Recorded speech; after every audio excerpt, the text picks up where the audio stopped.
మధ్వాచార్య ఆకృతిలో అక్కడ ఆయన ఉన్నాడు అన్నమాట.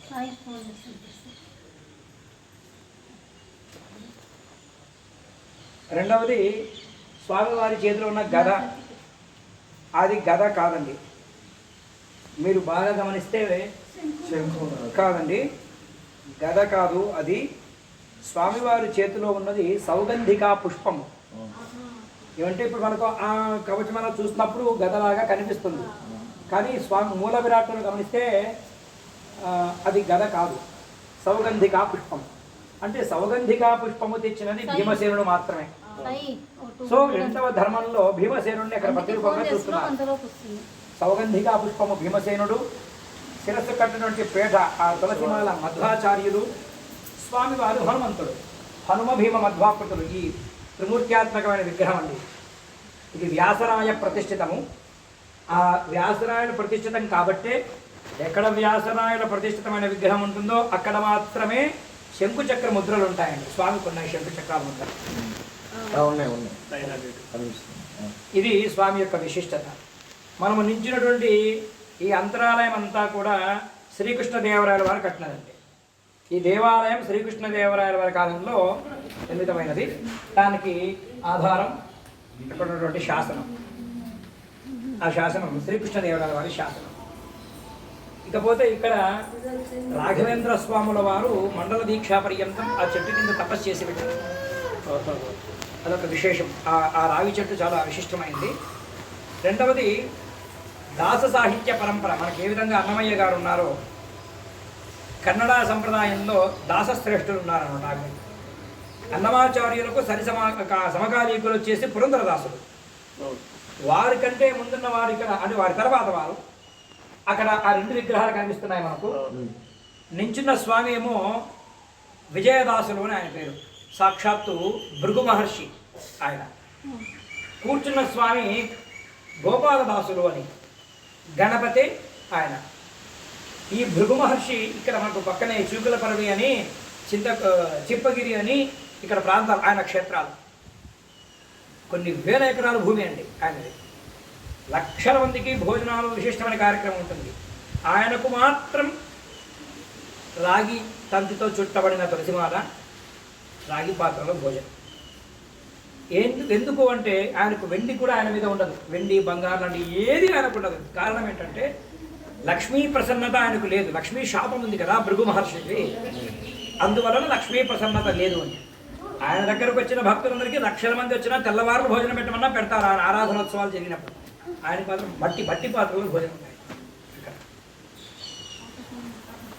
ఆయన కూర్చున్నటువంటి గణపతి అంశ అయినటువంటి గోపాలదాసుల వారికి అంకితం ఇచ్చిన క్షేత్రం ఇది. శశిమంద దోషం అంటాం మనం. జాతకరీత్యా శనిచంద్రులు కలిస్తే వచ్చేటటువంటి శశిమంద దోష పరిహారము చాలా చేస్తాం మనం. ఇక్కడ ఏం అవసరం లేదు. ఆ చెట్టుకు ప్రదక్షిణం చేస్తే తెల్లదారాన్ని కట్టి ఖచ్చితంగా పరిసమాప్తుందని నా అనుభవంతో చెప్తున్నా. చాలామందికి శశిమంద దోష పరిహారం చేశాను. వారిని ఇక్కడే తీసుకొచ్చేసారు. చాలా బాగున్నారు. ప్రతి చోట శశిమంద దోషం కారణంగా వైరాగ్య చింతనతో ఉండేవాడు, నిరాశ నిస్పృహలతో ఉండేవాడు.